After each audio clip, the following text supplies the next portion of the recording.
Bueno, vamos a dar a conocer una información que tiene que ver con el plan de austeridad republicana del gobierno.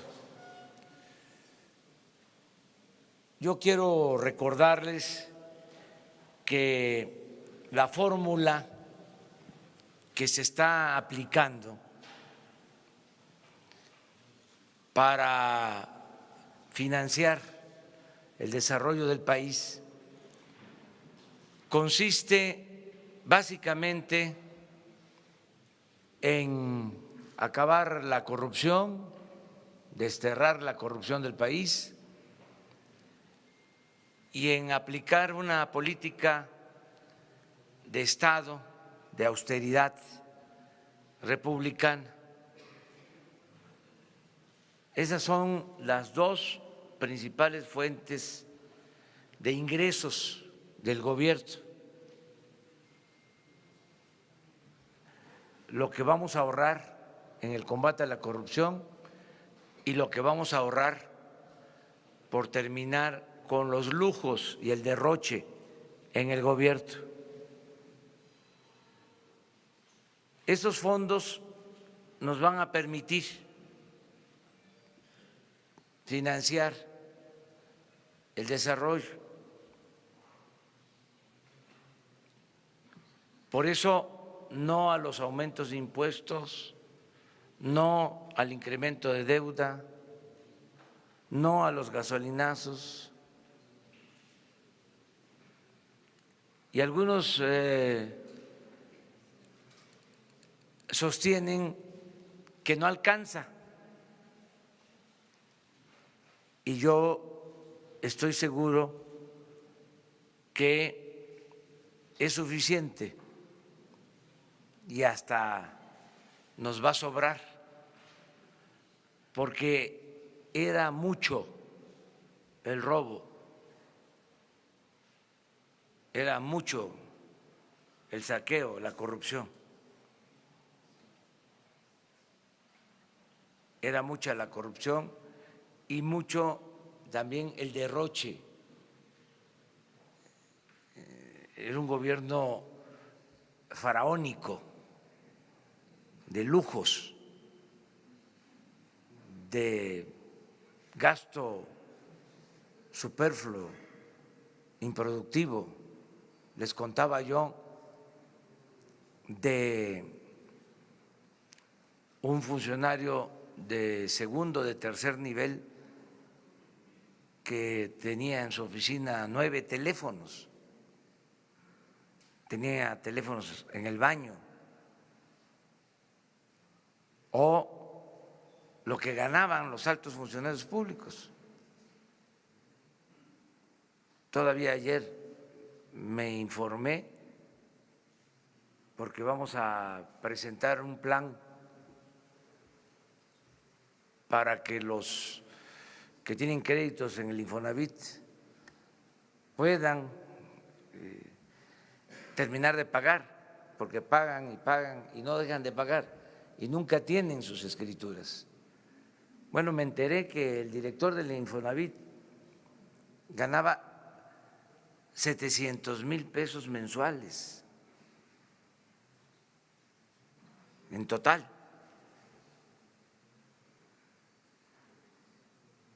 Entonces, sí nos va a alcanzar. Y como parte de eso, pues vamos a vender aviones, helicópteros y vehículos que ya no necesitamos, porque es otro gobierno. Entonces ahora les vamos a presentar que vamos a vender vehículos. Va a haber un tianguis el 23 y el 24 de febrero y les hicimos este video y se van a poner en venta vehículos El tianguis va a estar en el aeropuerto de Santa Lucía, sábado 23 y domingo 24 de febrero. Se hicieron ya los avalúos de acuerdo a la Secretaría de Hacienda y se van a vender estas unidades.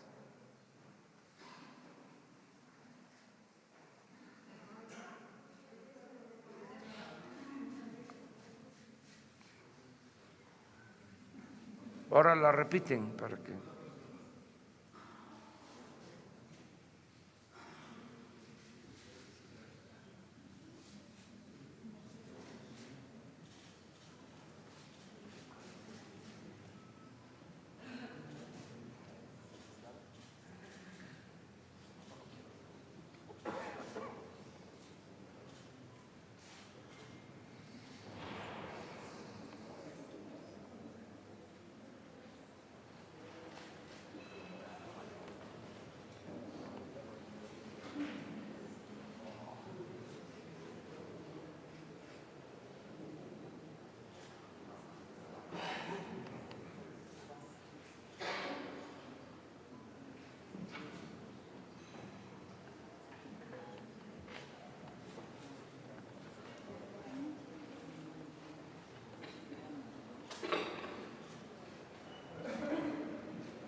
Bueno, eso es.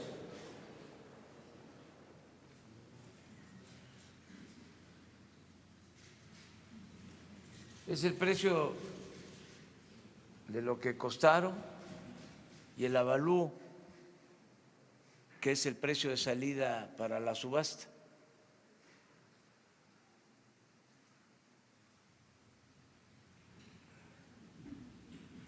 Por ejemplo, este costó 6.335.000, un Audi blindado. Esta es línea FIFI.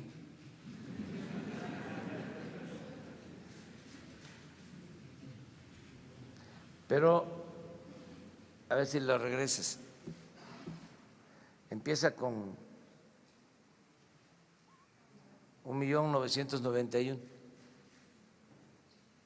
Vamos a tener cuidado, vamos a pedirle ahí a la Fiscalía General y a Gobernación que estén pendientes para los que van a comprar, que sea gente pues que se dedique a actividades lícitas.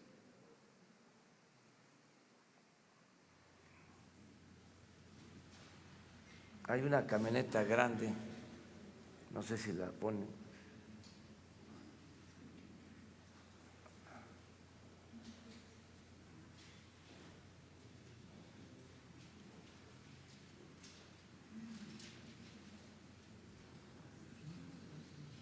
Esa,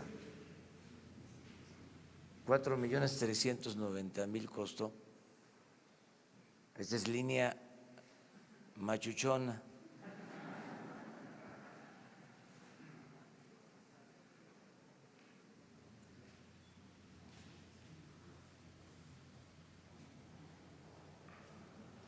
Queremos obtener alrededor de 100 millones. Es para la Guardia Nacional, todo lo que se va a recaudar. Y el día 26 y 27 de abril se van a poner en venta también en Santa Lucía 76 aviones y helicópteros. Eso es una feria que se va a promover en Santa Lucía con ese propósito. Y también los recursos para la Guardia Nacional. Muy bien, esa era la información. Y ahora sí, vámonos a preguntas y respuestas. Ayer empezamos acá, vamos por acá.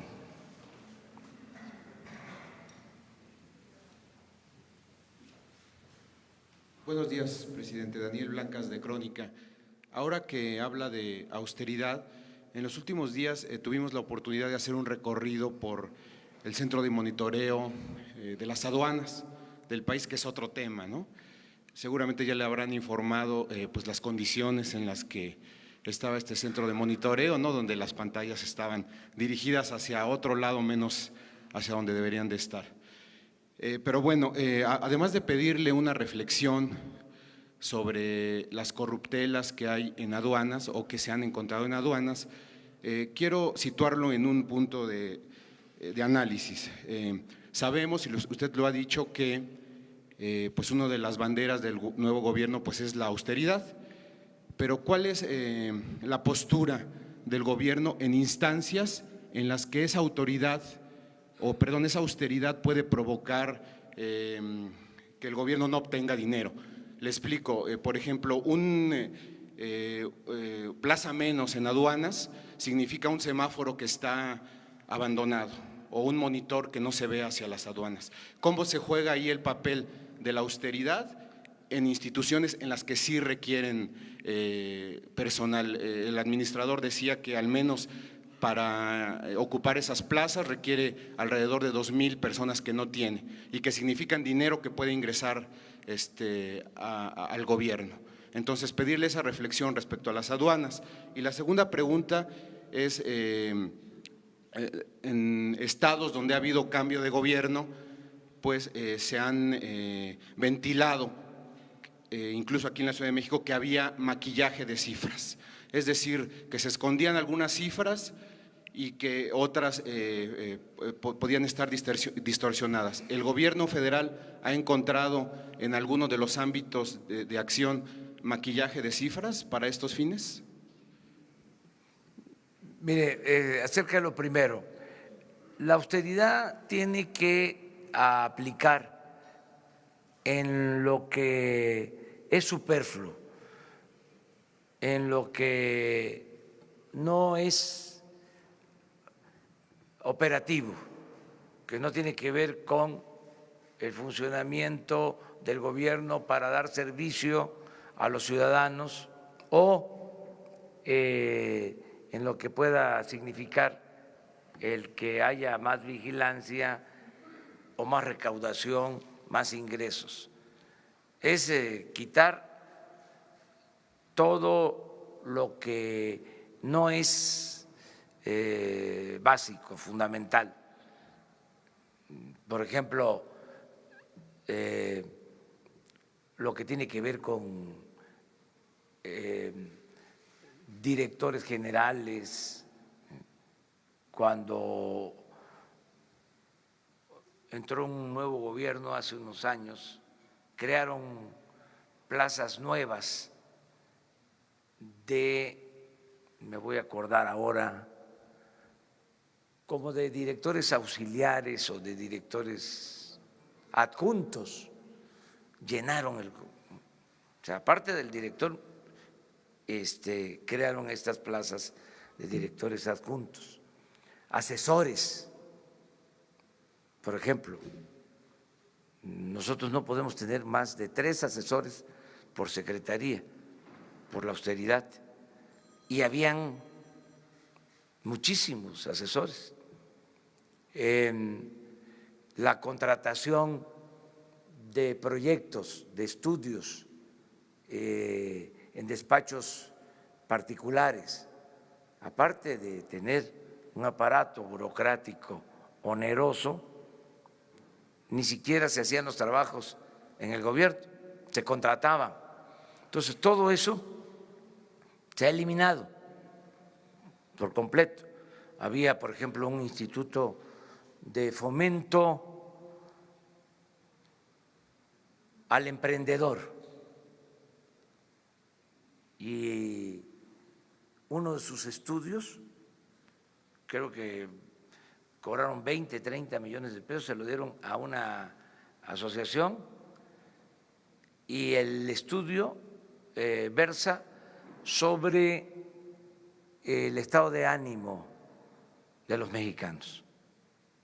20, 30 millones para ese estudio. Entonces, todo eso es lo que ya se eliminó. Las oficinas del gobierno en el extranjero, el ProMéxico, no hay en el país pro Francia o pro Alemania o pro Japón, y nosotros teníamos 60 oficinas en las principales ciudades del mundo con ProMéxico. Ahora todo lo atienden las embajadas, todo eso es ahorro, pero a lo que tú te refieres, eso es indispensable, eso hay que fortalecerlo. Y por lo general, cuando hacían ajustes, era lo que sacrificaban. Nosotros tenemos que apoyar eso. Y creo que vamos bien porque es notorio, o sea, es de dominio público, que una de las fuentes de corrupción principal en el gobierno eran las aduanas. O sea, y ahí decidimos nombrar a un abogado que estaba propuesto primero para ser fiscal anticorrupción y por eso se le invitó para que se terminara con la corrupción en aduanas. Y tengo un reporte todavía preliminar que hemos recaudado en el tiempo que llevamos más en todo lo que tiene que ver con la venta al exterior. Ha aumentado la recaudación en general, o sea que vamos bien, creció mucho el mercado exterior, las exportaciones de México en los últimos tiempos. Voy a confirmar datos, pero vamos bastante bien en cuanto a eso. De modo que lo que es necesario va a ser apoyado. Ahí, con austeridad, no van a faltar los apoyos, los recursos. Lo otro que preguntabas era… Sí, lo que preguntaba era sobre la falsificación de información. Nosotros no hemos encontrado eso.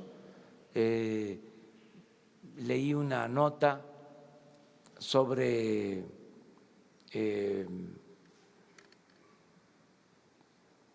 maquillaje en la producción de petróleo crudo, pero no está confirmado.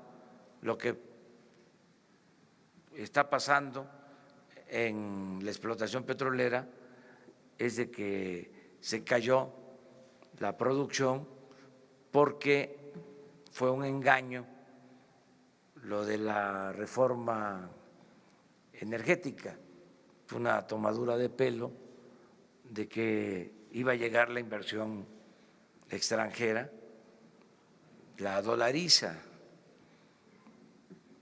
y no llegó la inversión extranjera a Pemex, y al mismo tiempo se dejó de invertir, Pemex dejó de invertir en exploración, en perforación de pozos. Eso produjo la caída en la producción. Por eso ahora la inversión en Pemex es mayor. Hicimos un esfuerzo para invertir más en Pemex para extraer petróleo y recuperar los volúmenes de producción que se tenían. Nos va a llevar tiempo esa recuperación porque se estaban produciendo hace 4 años 2.400.000 barriles y ahora está en 1.700.000. Y vamos a tener que mantener esa caída porque no se invirtió y queremos recuperar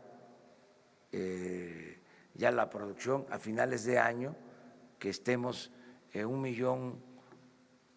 1.900.000 barriles para finales de año y empezar a crecer en el 20, en el 21, para terminar en el 24 con 2.400.000 barriles. Esa es nuestra propuesta y estamos invirtiendo y vamos a fortalecer a Pemex porque se le dejó sin apoyo, o sea, fue como un plan deliberado para acabar, para quebrar a Pemex, y no solo eso, sino para meter al país en una grave crisis. Nunca se había visto de que Pemex tuviese que comprar petróleo crudo, petróleo ligero.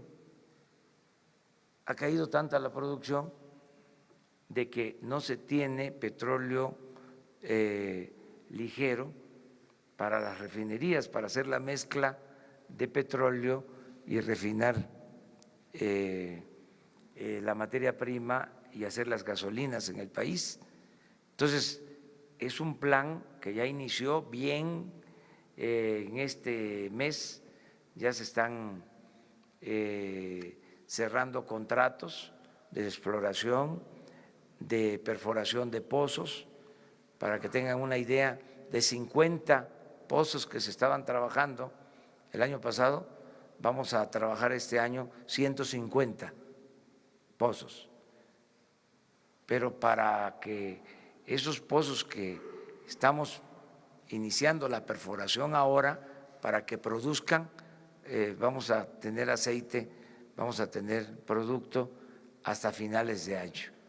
Entonces, eso es prioritario, pero no significa que haya falsificación de información. Es que los que apoyaron la reforma energética están calladitos. Estoy esperando todavía que ofrezcan disculpa. No nos han ofrecido una disculpa pública. No dicen nada y cometieron un grave error en confiar en que al entregar contratos con las llamadas rondas iba a llegar la inversión extranjera.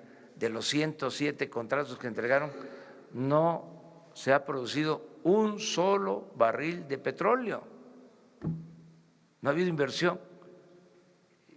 Y al mismo tiempo, si pensamos de buena fe,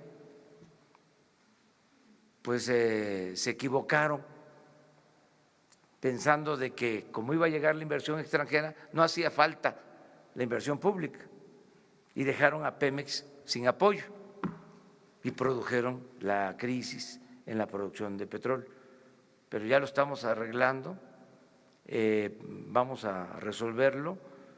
A finales de este año ya vamos a estar produciendo 1.800.000 barriles, vamos a detener la caída y vamos a empezar la recuperación, y esto va a implicar también un plan adicional.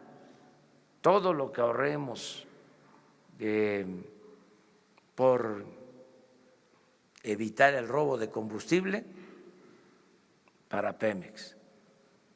Y no va a ser poco. Si seguimos como vamos, nos vamos a ahorrar como 40, 50 mil millones de pesos. Por ejemplo, ayer fue uno de los días en que menos combustible se robaron en la historia reciente. No sé si tengan por ahí la gráfica del robo de combustible. Miren.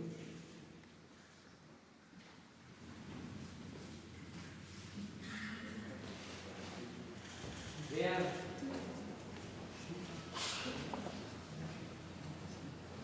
$5,000 barriles para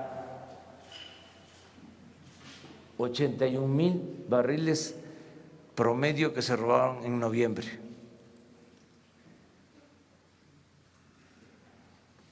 Si le seguimos así, esto va para fortalecer a Pemex, 40, 50 mil millones.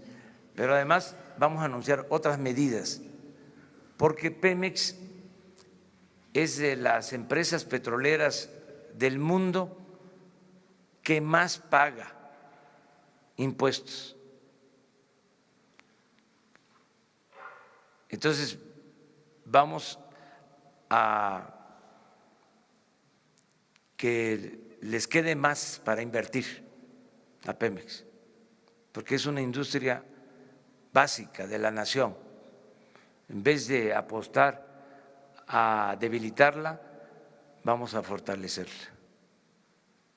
Si no encontró maquillaje en alguno de los delitos, ahorita estábamos checando el dato del salario del director del Infonavit, no es lo que se reportaba públicamente. ¿Sí había maquillaje en salarios? Es que sí, porque eran muchas las entradas adicionales. Una cosa era el salario y otra cosa eran bonos, compensaciones. En la suma daba 600, 700 mil pesos, la suma. Nosotros tenemos como compromiso el transparentar la nómina. Nos va a llevar tiempo, pero la idea es de que los ciudadanos puedan saber cuánto ganamos los servidores públicos en total, cuánto gana un servidor público ya compacto, porque eso no se podía saber, no se sabía, porque eran muchas entradas de distintas maneras. Entonces, vamos a la transparencia completa en nómina, es un compromiso que tenemos.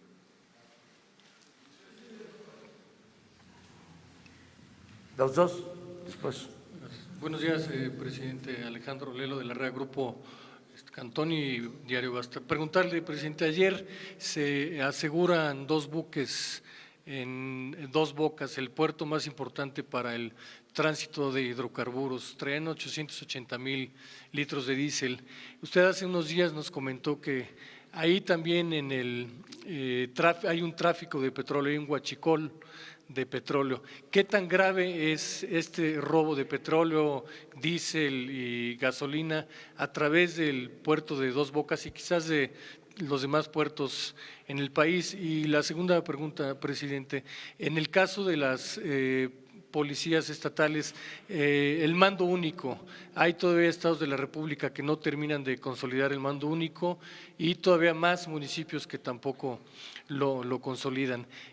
¿Qué les diría, sobre todo en el sentido de la operación de la Guardia Nacional en coordinación con estos mandos únicos? Bueno, en el caso de la Secretaría de Marina, que fue la que detuvo a estas embarcaciones, están haciendo una revisión, pero no sé si esté el almirante Ojeda todavía. Si está, de una vez les informamos sobre eso. No se encuentra. Mañana les informamos sobre el aseguramiento de estas embarcaciones que cargaron en Coatzacoalcos y descargaron o iban a descargar en Dos Bocas diésel en esa cantidad. Ellos tienen toda la información y ya están los buques a disposición de la autoridad competente, en este caso de la Fiscalía. Ya está presentada la denuncia, tengo entendido que están detenidos los barcos, no sé si haya detenidos del personal, 10 marinos, sí, eso es lo que se está mencionando. Mañana les informan sobre eso. Sí tenemos problemas también en alta mar, o sea, en plataformas, en todo lo que tiene que ver con el control del petróleo crudo que se exporta. Vamos a ir también revisando todo eso y atendiendo todo eso. Sobre el mando único que… Sí, estamos esperando que el Congreso nos ayude. Voy a seguir haciendo un llamado a los legisladores para que se aprueben las reformas y se pueda crear la Guardia Nacional, que nos hace mucha falta, porque estamos trabajando todos los días para garantizar la seguridad, pero el modelo que consideramos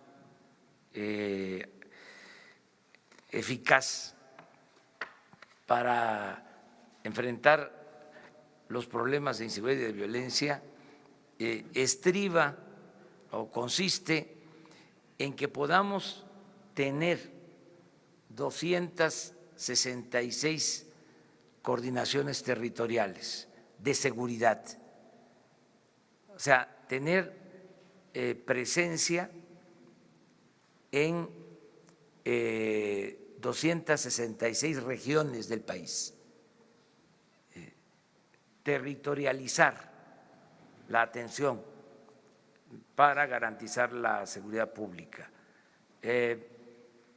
no tener cuarteles distantes de los ciudadanos, que donde vive la gente se tenga cerca una coordinación de seguridad a cargo de la Guardia Nacional, integrada por Policía Militar, por la Policía Naval y por la Policía Federal. Ese es el propósito. Teniendo este modelo territorializado, ¿sí?, que hagan lo mismo que hacemos nosotros todas las mañanas en esos 266 territorios, se reúnen los mandos de las corporaciones y hacen la evaluación de lo sucedido, reciben el parte, analizan en dónde se están cometiendo los delitos, qué tipo de delitos, cómo actuar. Esto es lo que nos va a dar resultados para enfrentar el problema de inseguridad y de violencia, porque eso, aunque los atendemos todos los días, no hemos podido llevar a cabo esta acción en los territorios. Se están haciendo reuniones estatales en algunas coordinaciones como 100, pero necesitamos 266. Una vez que tengamos este núcleo base en el territorio, ahí podemos actuar de manera conjunta con las policías estatales, con las policías municipales. Ese es el propósito. Había una gran dispersión por falta de coordinación, actuaba por su cuenta el Ejército, por su cuenta la Secretaría de Marina, la Policía Federal, las policías estatales, municipales. Entonces, ahora lo que estamos haciendo es trabajar de manera coordinada. Esa es la función de la Secretaría de Seguridad Pública, de coordinar. Esto está a cargo de Alfonso Durazo, ¿sí?, de articular a todas las fuerzas, que podamos saber qué está sucediendo, sumar esfuerzos, sumar recursos, sumar voluntades. Hacia allá vamos, y esto es lo que nos va a permitir mejorar mucho la seguridad pública. Con los gobernadores estamos trabajando en este propósito y yo espero que una vez que se apruebe la reforma para la creación de la Guardia Nacional, vamos a avanzar bien. Hola, buenos días, señor presidente. Rosa Elena Soto, de Acústica Noticias. Preguntarle sobre el tema de los maestros en Michoacán. Ayer el gobernador de Michoacán, Silvano Aureoles Conejo, mencionaba o pedía a los comerciantes que pues denunciaran que sus negocios están siendo afectados por este bloqueo de las vías férreas, para que se obligara de alguna manera al gobierno federal a usar la fuerza pública. ¿Qué opinión tiene al respecto acerca de eso? Ayer nos mencionaba que su gobierno no reprime, pero estas posturas de parte del gobierno que son regresivas de los gobiernos estatales, ¿qué opinión tiene al respecto? Mire, se van a ir aclarando las cosas. De repente se da este bloqueo a las líneas del ferrocarril en momentos en que se nos presentó el problema del desabasto de combustible. Fue así, muy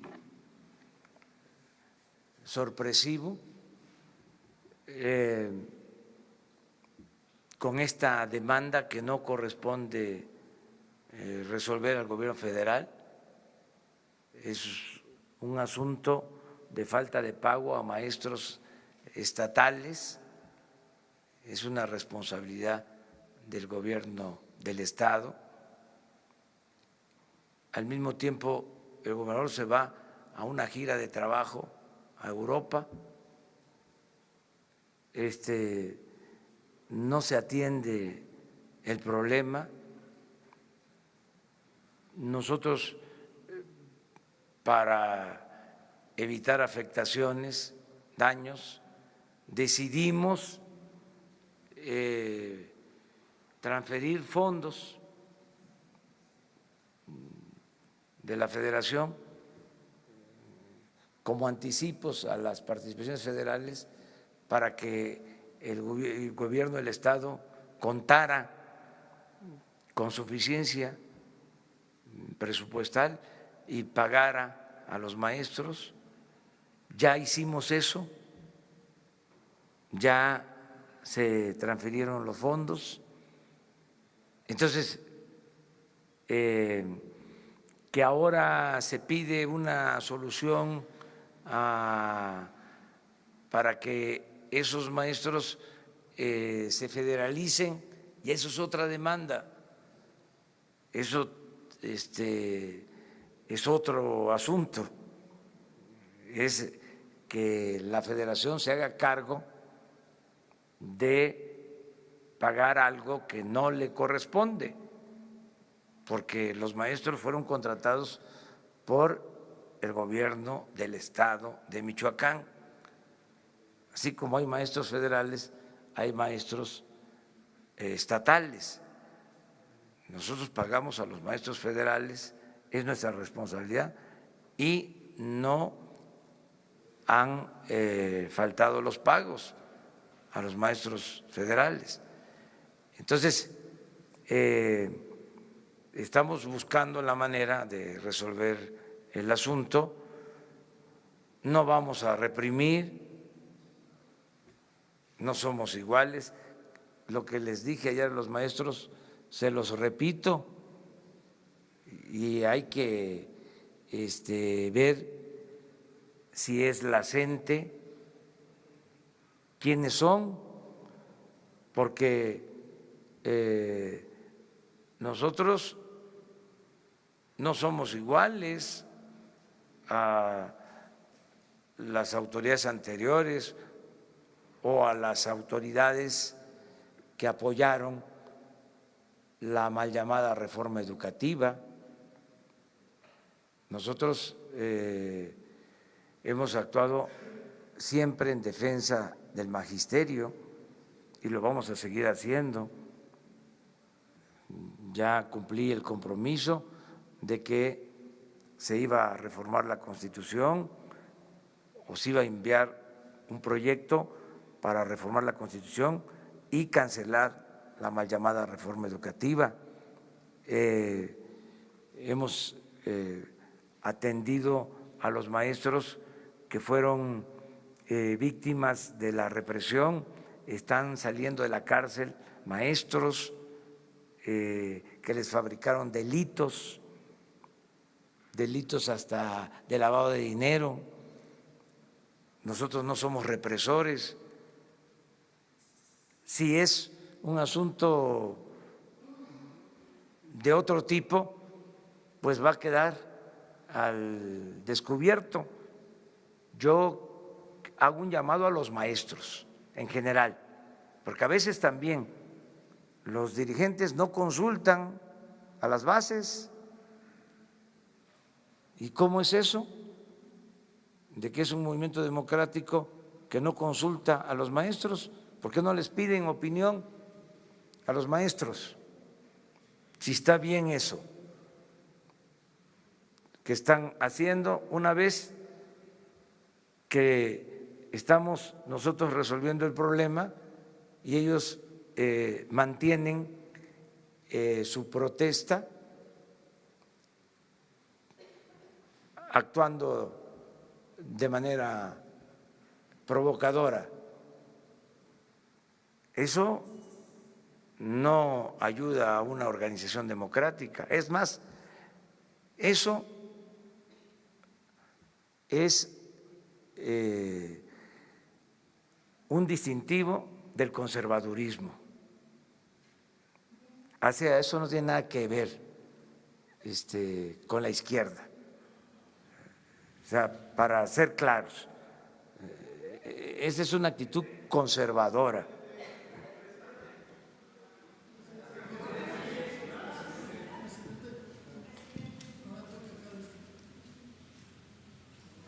Buenos días, señor presidente. Daniela Barragán, de Sin embargo. Preguntarle sobre el índice de corrupción, que dice que en 2018 tocamos fondo. Nunca antes habíamos caído tan bajo en el índice de transparencia internacional. Y en este sentido serían 3 preguntas muy cortas. ¿Usted no piensa abrir investigaciones nuevas? Entonces, ¿perdonaría a los que Enrique Peña Nieto perdonó? La segunda es, Jorge Emilio González, el Niño Verde, ha faltado a 40 de 44 sesiones en la Cámara de Diputados. Es decir, seguimos arrastrando a políticos del viejo régimen. ¿Usted presionará en algún momento para que se acaben los diputados y los senadores plurinominales? Y la tercera, Antorcha Campesina tiene pipas y gasolineras que le fueron entregados con permisos durante la administración también de Enrique Peña Nieto. ¿Ha analizado el revocarles estas concesiones? Muchas gracias. Bueno, yo ya he hablado mucho de que todas las investigaciones que están en curso sobre delitos de corrupción, hechos de corrupción, porque dicen los abogados que no hay delito de corrupción, son hechos de corrupción.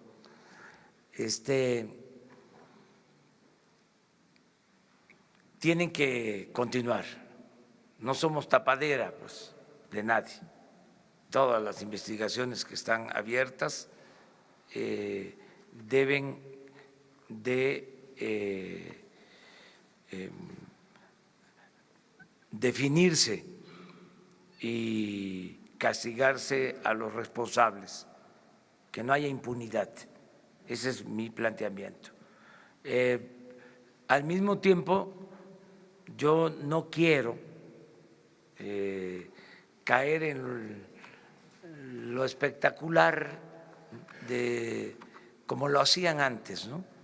De que va a la cárcel este político y un pez gordo, ahí va, pura faramaya, y seguía el régimen de corrupción. O sea, son los chivos expiatorios. Entonces, ya, basta con eso. Entonces, yo estoy haciendo una condena, ¿sí?, política al sistema, al régimen neoliberal, que fue un desastre para México, porque no hubo ni siquiera crecimiento económico, lo que hubo fue crecimiento en la pobreza, sobre todo en la corrupción. Esto que acabas de mencionar sobre los índices de corrupción es muy claro. Vean lo de Transparencia Internacional, cómo estábamos en corrupción cuando empezaron a medir y cómo estamos ahora en el mundo. Es de los países, México, desgraciadamente, con más corrupción. Aclaro, corrupción en el gobierno y en la élite del poder, no en el pueblo. Porque el pueblo de México, y esa es la paradoja, es de los pueblos más honestos del mundo.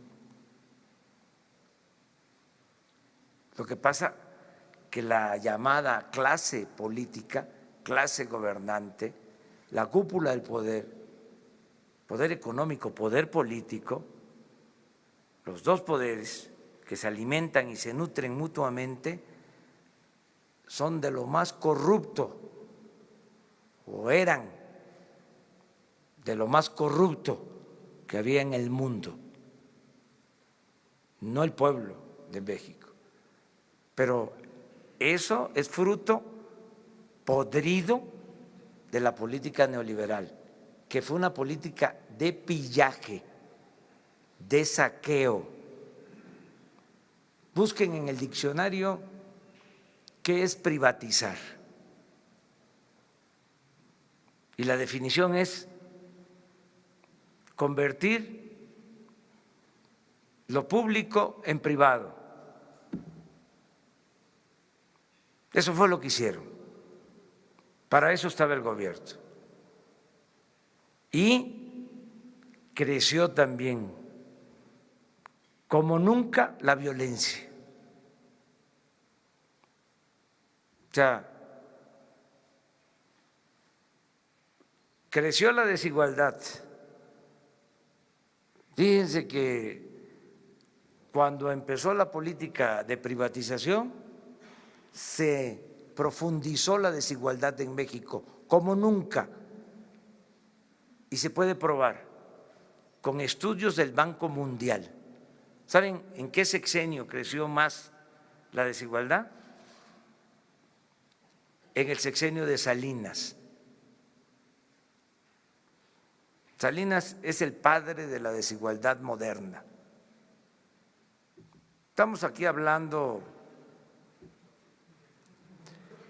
conceptualmente, o sea, no es un asunto político, es conceptual, o sea, de fondo. Entonces, más pobreza, más corrupción, más violencia. Mi condena es al régimen. Ahora, si queremos sancionar enjuiciar a responsables, vamos a los de arriba, a los que impulsaron el modelo, quienes estaban a la cabeza de los gobiernos. ¿Por qué abajo? Y si es abajo, ¿por qué nada más a unos sí y a otros no? Imagínense el daño que causaron quienes solaparon este régimen de corrupción, de injusticias, de privilegios, esta política antipopular, entreguista, a quienes hasta les pagaban para aplaudir. Todavía hay algunos que siguen defendiendo la política neoliberal. Es increíble, pero también pues somos libres, ¿no?, de pensar, pero en el fondo eso es lo que yo sostengo. ¿Qué otras cosas planteabas? Gracias, perdón. Sobre los permisos Todo de antorcha de pipas se está y investigando lo de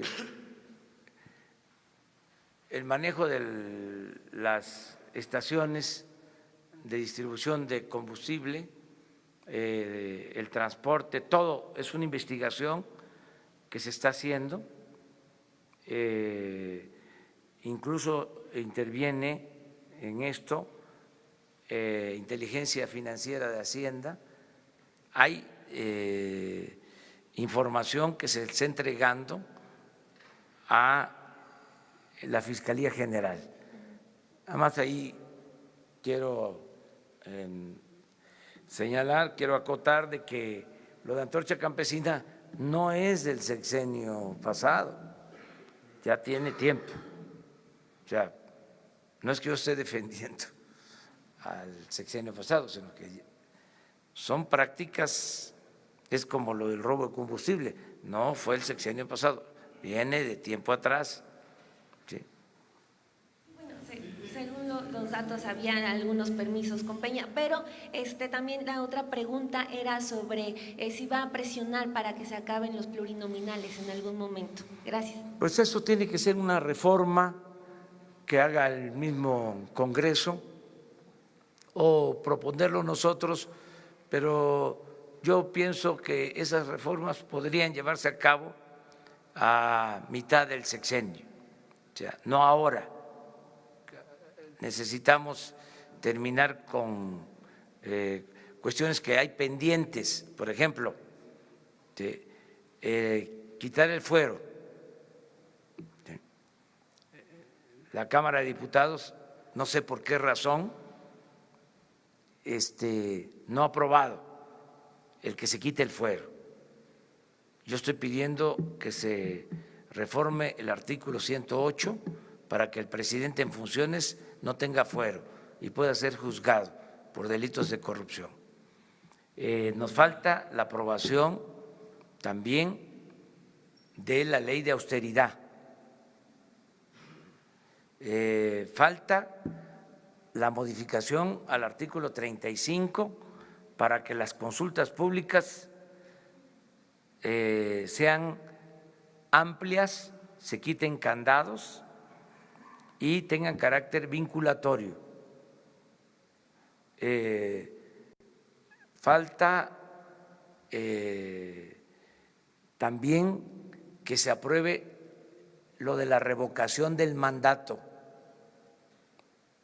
Yo hice el compromiso de que a los 3 años me voy a someter a la revocación del mandato y el pueblo va a decidir si quiere que yo siga en la presidencia o que renuncie. Y si los legisladores no reforman la Constitución, de todas maneras, de manera independiente, con ciudadanos se va a llevar a cabo la consulta, o sea, para la revocación del mandato. Pero es todo el marco legal que necesitamos. Y esto también no descarta el que se quiten a los plurinominales. El Poder Legislativo ha dado un buen ejemplo en esta legislatura, empezando por la disminución del gasto. La Cámara de Diputados, la Cámara de Senadores, aparte de que han aprobado leyes importantes, aunque hay otras pendientes, ellos ya ganan menos que lo que ganaban los anteriores diputados, los anteriores senadores. Dieron un buen ejemplo, una disminución del presupuesto del Congreso del orden del 25%. En ese sentido, mostraron sensibilidad. Ahora, hay que hacer todavía otros cambios, pero eso les va a corresponder a ellos. A ver, tú. Señor presidente, dos preguntas. Carlos Lara, de El Sol de México. El día de ayer usted mencionaba justamente, presidente, de que había una empresa que pues había metido ante la Suprema Corte un recurso para la devolución del IVA. ¿Esta empresa o estas empresas son Walmart o Bimbo? ¿Usted tiene algún dato sobre este asunto? Y digo, es una gran cantidad de dinero en materia de la devolución de impuestos. Otra pregunta, presidente. Las empresas del Centro Bajío que dependen de este cruce de los trenes por Michoacán, pues están ya demandando a través de las cúpulas empresariales que se ponga una solución, porque se puede parar la planta productiva. ¿Qué les dice a los empresarios ante esta crisis que ellos ven de que pues no pasan los trenes con las mercancías? Esas dos preguntas, presidente. La última, te digo que se está hablando con ellos, informándoles que estamos atendiendo el problema, que yo espero que los maestros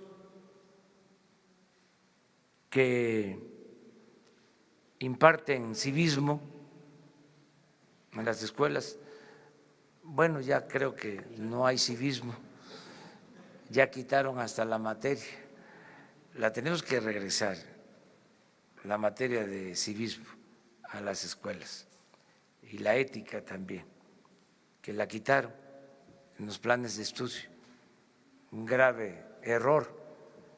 Pero bueno, yo espero que los maestros atiendan nuestro llamado y se resuelva pronto este asunto. Les voy a dar un dato y ya ustedes consigan los demás. Sí va a ser una devolución de miles de millones de pesos a la empresa Corona, a la cervecería Corona, en la Suprema Corte de Justicia, de devolución de IVA. Y la Suprema Corte resolvió improcedente la solicitud de la empresa. Si se hubiese aprobado eso, hubiésemos tenido que devolver. Esa es la cantidad que les dejo de tarea, que investiguen. Estamos hablando de miles de millones de pesos. ¿Por qué lo digo? Porque se ahorró dinero con una actitud responsable de la Suprema Corte, del Poder Judicial. No todos los ministros votaron a favor, pero los que votaron en contra pues tienen derecho a hacerlo, porque es un criterio y son libres y cada quien actúa de acuerdo a la interpretación que le da a las leyes. Pero sí fue una decisión cuando me informaron del SAT de esa noticia. Hay en el SAT una dirección de grandes contribuyentes. Cuando se me informó, me puse muy contento, porque imagínense lo que iba a significar de desembolso en el presupuesto. Pero ya lo demás les corresponde a ustedes. Ya se informan, si se informan bien, ya vengan aquí, ya nos dicen cómo estuvo.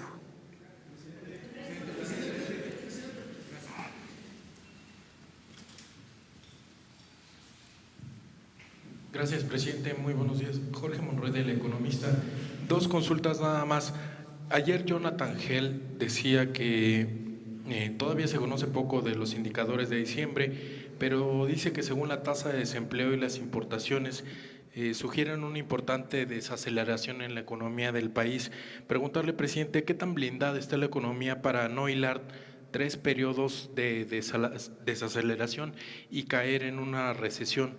Y la segunda, ayer se conoció que se impuso una multa de 14 millones de pesos al gobierno del estado de Tabasco por la deforestación en los terrenos donde se va a construir la refinería de Tabasco.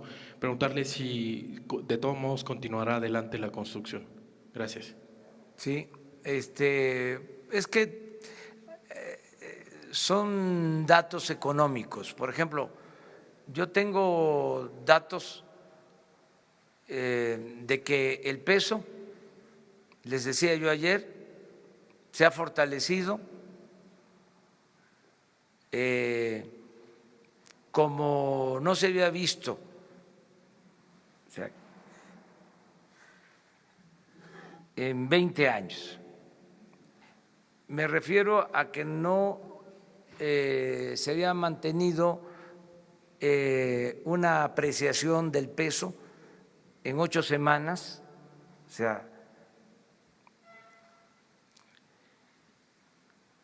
como se ha logrado en los últimos tiempos, en 20 años. Esa es una información buena. Otra información buena es que crecieron las exportaciones, o sea que hay superávit comercial en el inicio del gobierno.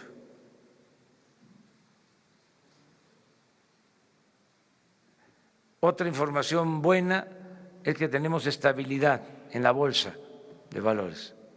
Otra información buena es que a pesar de que se decidió aumentar al doble el salario en la frontera, bajó la inflación en diciembre en la frontera. De las informaciones, por ejemplo, que habría que revisar, ¿se acuerdan que el periódico Wall Street Journal habló de que se había dejado de importar energéticos? Dijimos que no era cierto y se puede probar que no es cierto. Sin embargo, lo retoma ayer el Financiero con la misma información. Sería cosa de aclararlo. Nosotros tenemos información, estamos comprando, desgraciadamente, más gasolinas. O sea, estamos importando más. Pero el Wall Street Journal dice lo contrario. Entonces es cosa de dar a conocer nuestros datos mañana o pasado, porque ya lo vi repetido también en otra agencia internacional de finanzas asociada con El Financiero, el periódico de México. No sé cómo se llama la agencia internacional, también seria, Bloomberg. Entonces, es Wall Street Journal y Bloomberg que sostienen que bajamos las importaciones de hidrocarburos, de gasolinas. Entonces hay que verlo. Nosotros tenemos otros datos, pero se puede aclarar. Sobre la refinería, presidente, Sí, se va a construir la refinería en Dos Bocas. Hay que ver por qué fue la multa y responder a eso. Se está avanzando para que pronto podamos licitar. Necesitamos tener esa refinería en 3 años. Ya tenemos los recursos para este año. Se apartaron 50,000 millones de pesos y no queremos detenernos porque nos hace falta esa refinería. Nosotros tenemos como propósito dejar de comprar la gasolina en el extranjero, procesar toda nuestra materia prima. Para eso, lo primero que tenemos que hacer es recuperar la producción petrolera, porque si no tenemos petróleo crudo, no vamos a poder tener las gasolinas. Pero ya empezamos con el plan de recuperación de la producción petrolera para tener materia prima y poder hacer las gasolinas en México. ¿Tú? ¿Sí? Muy buenos días, señor presidente. Israel Macedo de Nación 321. Ayer publicamos en nuestro medio un trabajo especial sobre declaraciones patrimoniales y salariales del gabinete del gobierno federal. A este ejercicio le llamamos el AMLO Challenge, porque usted el 4 de enero publicó su patrimonio, dio a conocer todo, incluso aquí mismo en la conferencia presentó su cheque. Pero vemos que varios de los funcionarios no han presentado su información completa. Entonces quisiera preguntarle si usted va a platicar o va a presionar a sus secretarios de Estado a que presenten y transparenten toda esta información y qué fecha límite les va a dar y en caso de que no lo hagan, qué consecuencias puede tener. Muchas gracias, presidente. Ya está hablado, hay una fecha límite, 30 de enero. El que no presente su declaración de bienes no puede trabajar en el gobierno. Sobre todo el tema de que sean públicos estos patrimonios. Porque además no solo presentarla formalmente, sino hacerlo público. El que no lo haga público no puede trabajar en el gobierno. Pues tienen hasta el día 30. Y sobre todo, y un comentario sobre Transparencia Internacional, una recomendación que hicieron en la presentación es sobre el Sistema Nacional Anticorrupción. ¿Qué opinión le merece? Pues que en el sistema anticorrupción vamos a cuidar primero nosotros con la Secretaría de la Función Pública y además es un asunto de principios para nosotros, el no permitir la corrupción. Y esta Fiscalía Anticorrupción va a tener autonomía, depende de la Fiscalía General, para que no haya tolerancia y no haya impunidad. Crearon eso, el Consejo de Anticorrupción, la Fiscalía Anticorrupción, pensando de que iba a ser como otros organismos que han creado para la simulación, pero eso ya se terminó. Ahora la Fiscalía Anticorrupción va a tener autonomía y va a actuar con libertad y se va a castigar a corruptos, va en serio, ya se tiene ese instrumento, se va a utilizar. Lo mismo la Fiscalía Electoral, el que compre votos, el que entregue despensas, frijol con gorgojo para obtener votos, el que utilice presupuesto para favorecer a partidos, para favorecer a candidatos, se va a ir a la cárcel, porque se están haciendo reformas para considerar el fraude electoral como delito grave, la corrupción delito grave, el robo de combustible delito grave, la falsificación de facturas para evasión fiscal delito grave. Entonces, si es un cambio a fondo. Terminamos contigo. Buenos días, señor presidente. Ricardo García, de Revolución 3.0. Dos temas.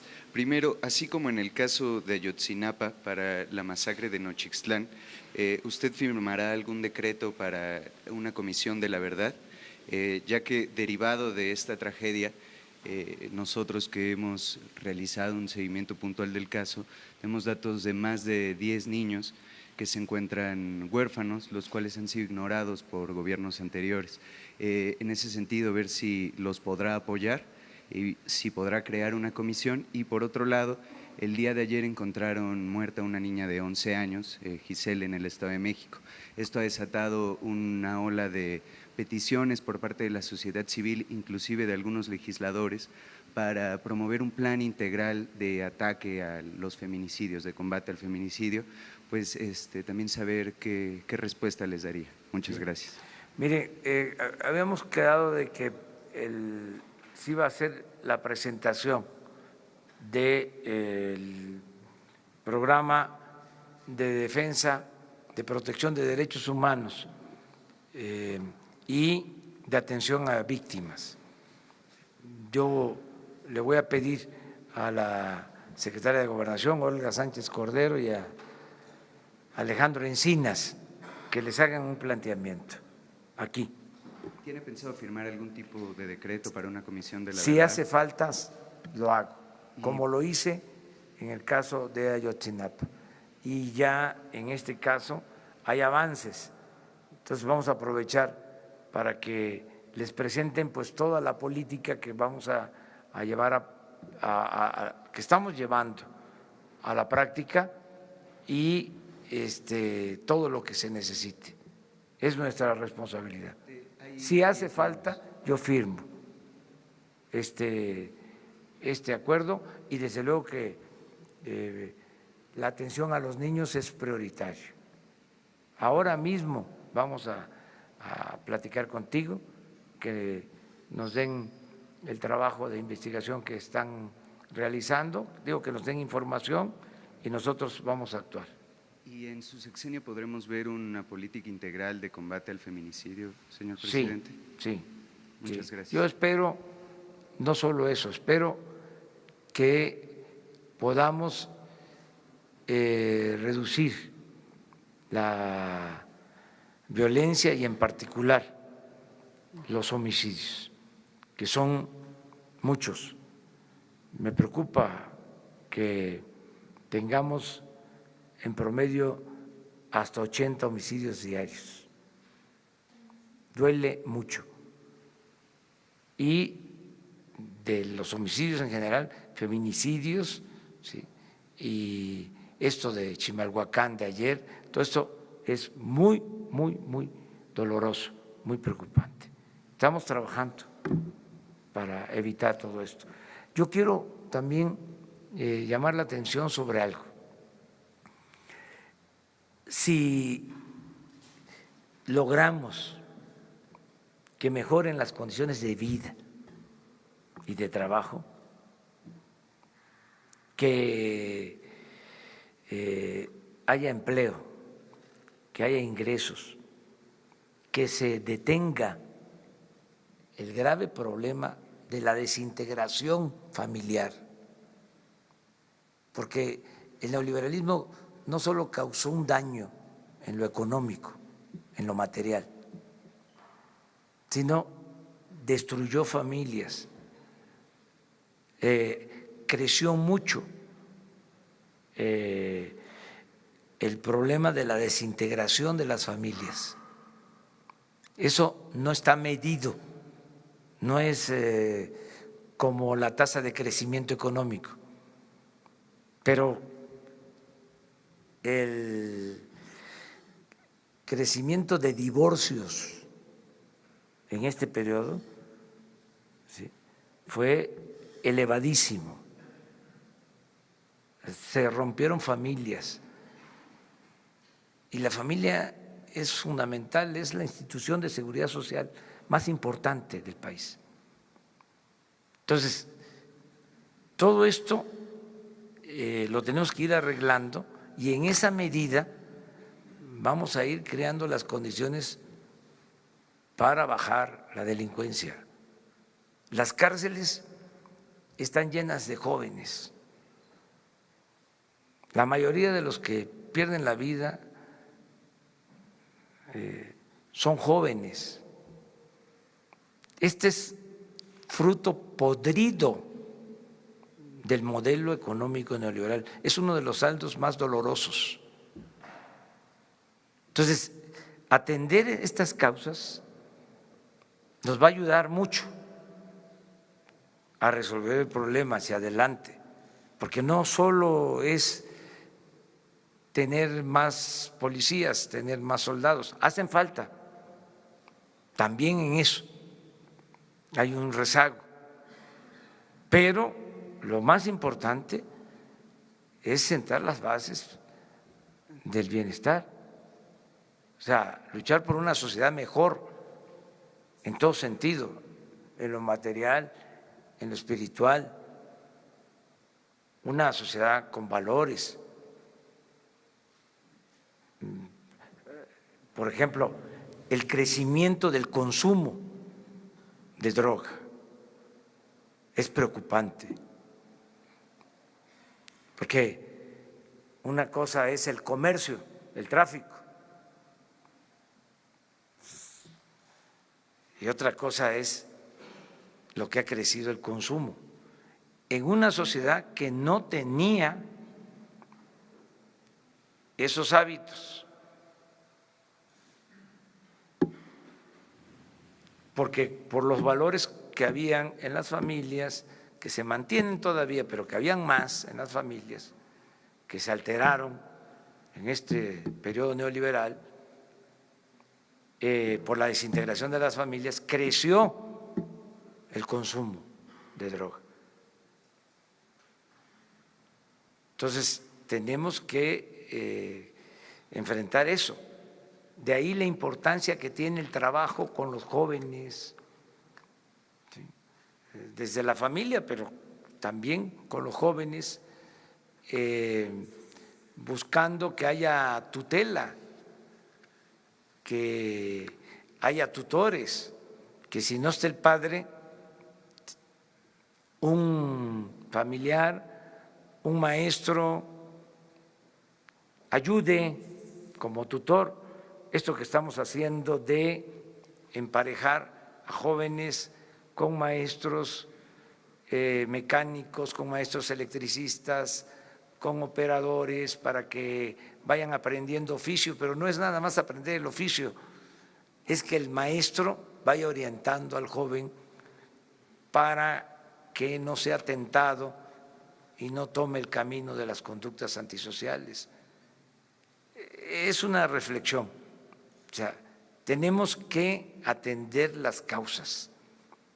¿Sí? Y yo espero que eso va a dar resultados, porque tenemos una gran reserva de valores en nuestro pueblo, a pesar de que han querido acabar con esos valores, no han podido. O sea, el individualismo no ha podido, el egoísmo no ha podido, el consumismo no ha podido, el lujo barato no ha podido, el apostar a los bienes materiales no ha podido con los valores que existen todavía en las familias, en los pueblos, en la sociedad mexicana. Y eso es lo que nos va a permitir la regeneración de la vida pública. Esa es la apuesta, y hacia allá vamos. Y yo creo que vamos a lograr ese propósito. Muchas gracias. Nos vemos mañana.